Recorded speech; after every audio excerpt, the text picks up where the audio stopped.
தெளிவாக ஒரு விஷயத்தை நான் சொல்கிறேன்.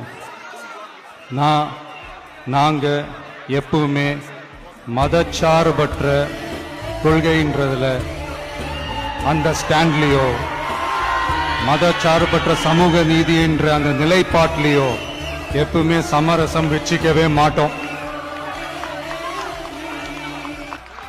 நம்மளுடைய தலைமையில தான் ஆட்சி அப்படின்றதுல எப்பவுமே உறுதியா இருக்கிறோம்.